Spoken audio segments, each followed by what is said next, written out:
welcome back to the Covenant Eyes podcast. It's Karen Potter joining you from the Covenant Eyes recording studio in Chesaning, Michigan. And of course, I have Rob Stoddard joining me. Hey, Rob.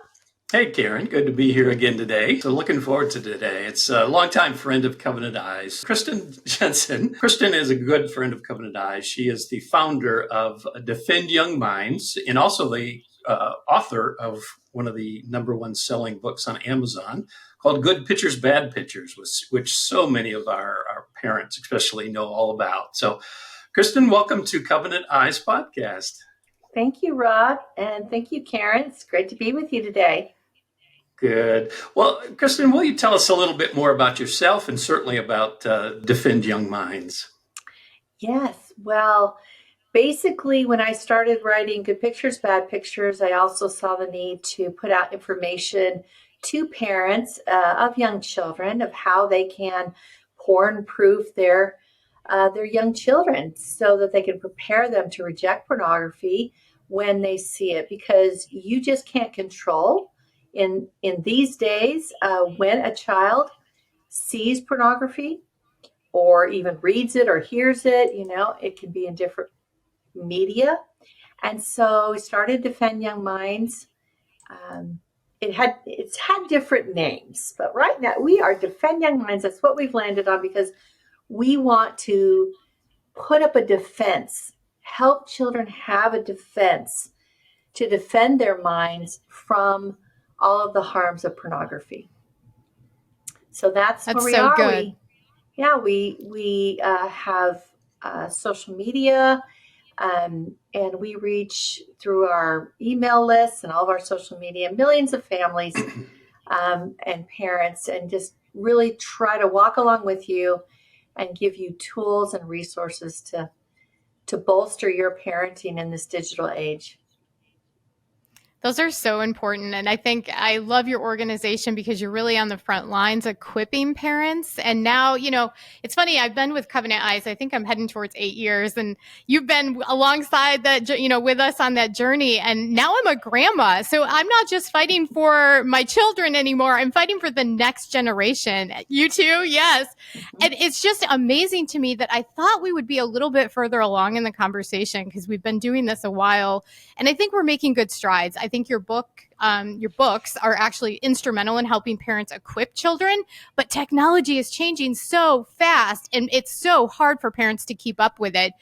I think that one of the things I love about your books is that it helps to lay a solid foundation for parents, teaching kids, what parts of the body, should be covered and what's not appropriate and what is appropriate. Because at the end of the day, we aren't, like you said, able to stop everything on technology or what other people are showing our kids. I mean, it's impossible. Right.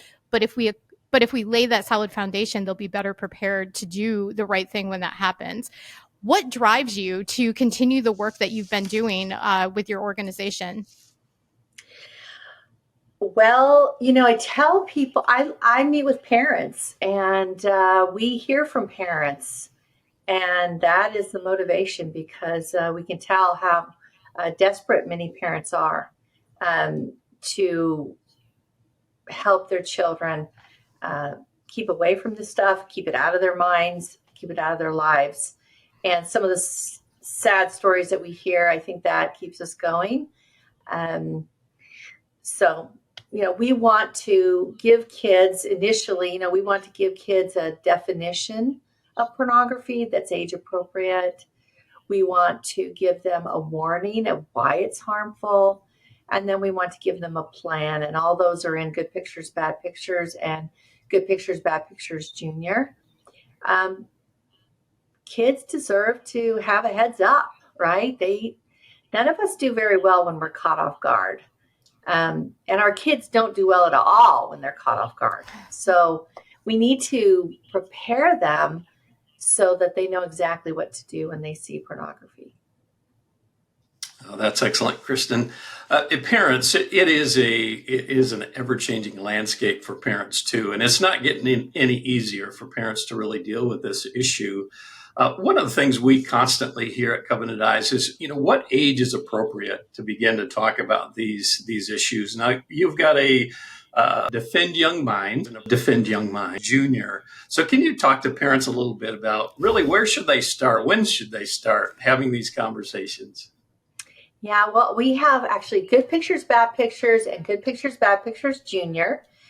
And the original book I wrote for 7 to 11-year-olds, and it talked about the addictiveness. And I know that's what Covenant Eyes is really working on, is helping people to break that addiction with your accountability software.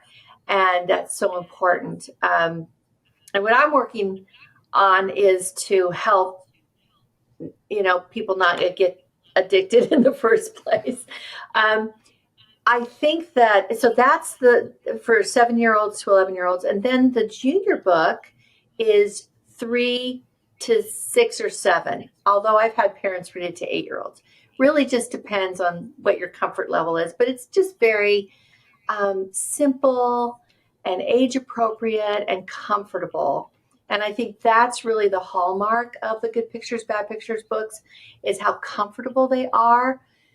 But somehow we've been able to make it really comfortable for parents to dig in there and to really equip their kids to reject pornography. I love that. And I love that you have books for kids that are as young as 3, because unfortunately, if you go to the grocery store nowadays, kids as young as 3 are using iPads and their parents' cell phones. And it's time Karen, to have those.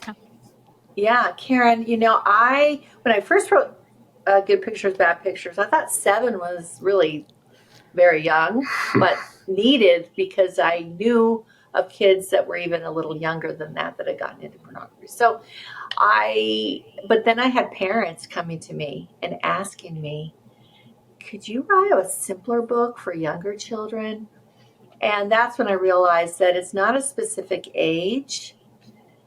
To go back and answer Rob's question, it's not a specific age. It's really whenever they have any access to the internet, if you're handing them a device to use. And I would caution parents, and I see this a lot, and I know it's hard, but I would caution parents about handing your phone over to your young child. That's sending a lot of messages that, when you think about it, it's giving them the feeling of expecting to have a phone very young themselves.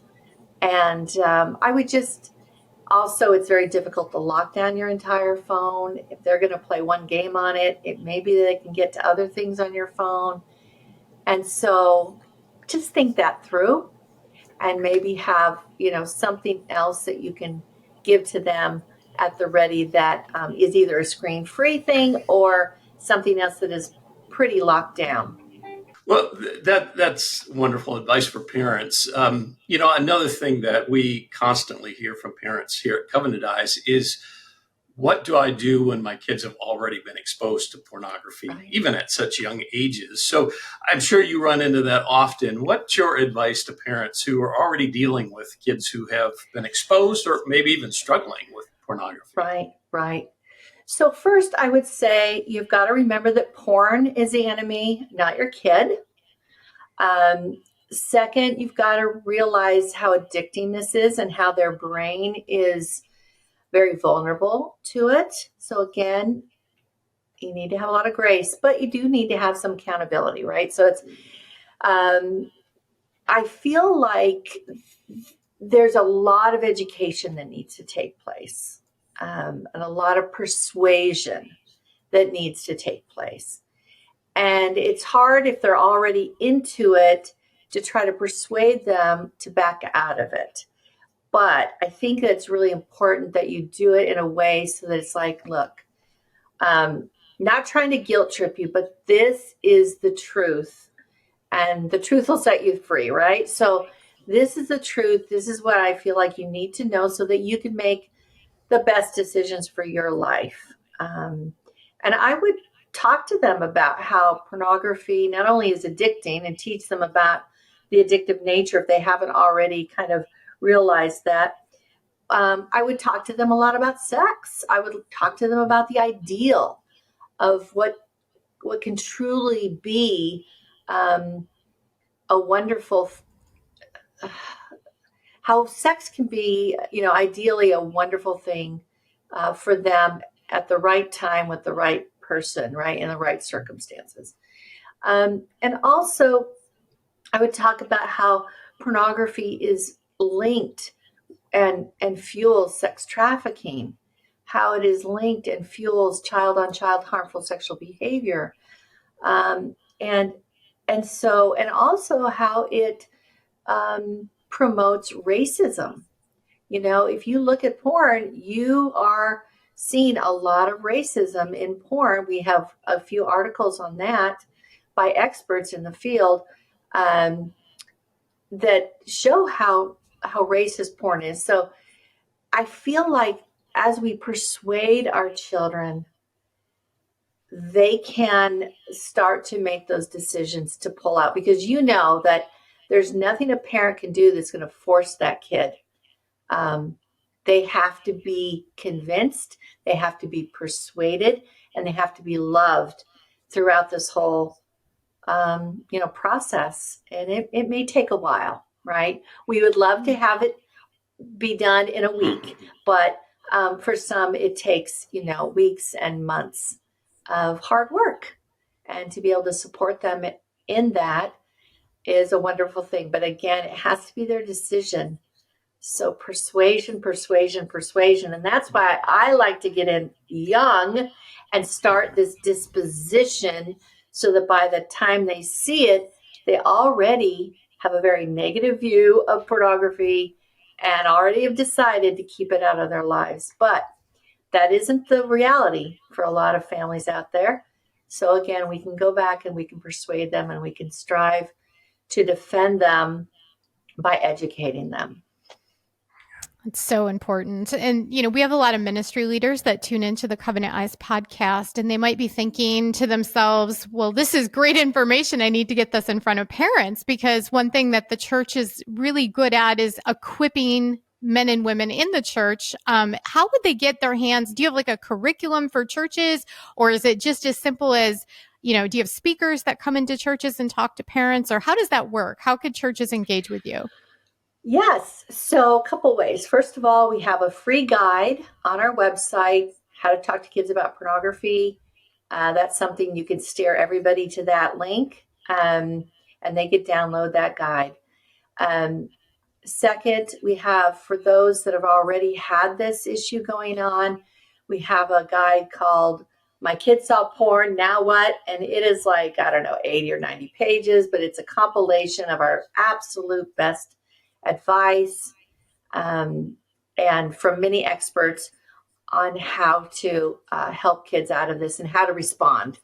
And then finally, I do speaking engagements. I'm very happy to. I've gone to many churches and spoken, so that's always an opportunity there.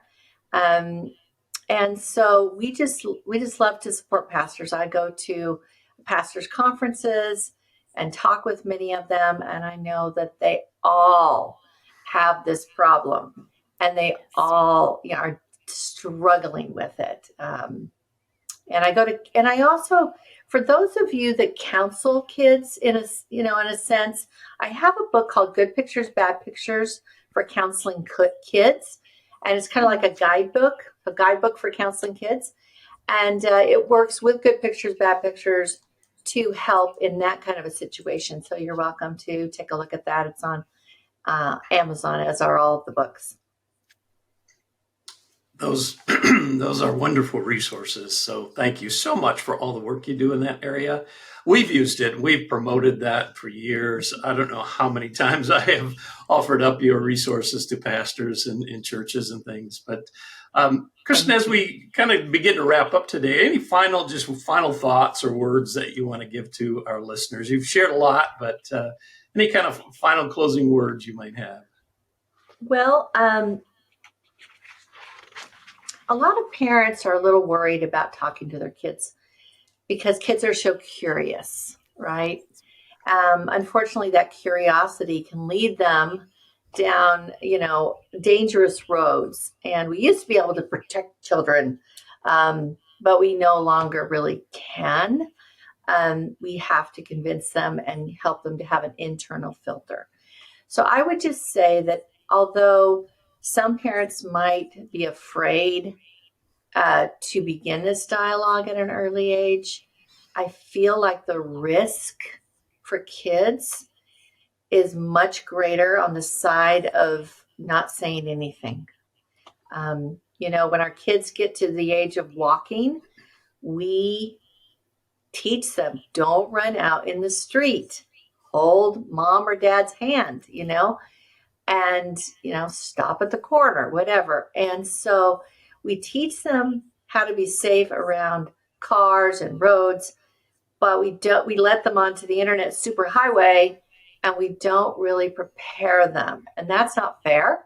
So our kids need to be prepared early and with the right information so that they can navigate this world. I think, I don't want to burden kids. I don't want to put responsibility on them.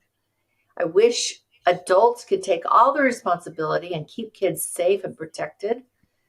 And I hope for a day when that's going to happen. But right now, it's just not the case. And I know there are people that are fighting for that. But right now, we have to equip kids at an early age with just simple things, a simple definition, a simple warning, and a simple plan so they know exactly what to do when they see pornography. So if you can start that with your kids, they're going to be so much further ahead. I'll just leave you with a story. I have lots of stories of this working, but there was I think he was a 7-year-old boy, 7 or 8-year-old boy. He was walking home with his friend, and his mom had read him Good Pictures, Bad Pictures. And his friend stopped in the mailbox and pulled out a pornographic magazine. They're still around. And started flipping through it like no problem, And this little boy recognized it, said, "That's pornography." And his friend was like, "What?" He goes, "Yeah, that you shouldn't look at that because that, that can become an addiction, And he was just kind of saying back what he had learned. But the really important part is he went home and talked to his mom about it. And it was an open conversation. And that little boy had also set boundaries, right? He had told this little boy, you shouldn't look at it. He wasn't going to look at it. He'd gone home. He told his mom. And there was that open conversation so that whenever he saw it again, his mom was there to talk and debrief him and help him go through the steps so that he could kind of minimize that memory, because it's a shocking memory and it will stick with them unless they know how to minimize that. And that is also covered in Good Pictures, Bad Pictures. So I would just say, don't be afraid. Start young. You can't control when your kid will see pornography. I wish you could, but through all the stories that I've heard, it can happen very quickly and in places you wouldn't expect. So get these kids prepared. Don't be scared. Get them prepared. And it's amazing how that open conversation with you can help them overcome this temptation to look at pornography.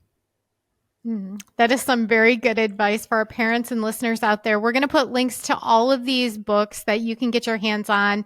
You do not want to miss out. These are treasured. And, as a grandma now and thinking about my own little baby grandchild as she continues to navigate this world, I'm going to make sure that she's equipped. Her parents will do that, but I will be presenting them with these books because they need to have them in their arsenal. Kristen, thank you so much for doing this, for being an advocate for children and helping equip parents. It is such a blessing. Thank you, Karen and Rob. Thank you so much for having me. Well, and to our listeners, thanks again for joining us on Covenant Eyes podcast. Hope you like the show. If you do, give us a like and also feel free to share this with whoever. Until next time, thank you very much. Take care. Bye-bye.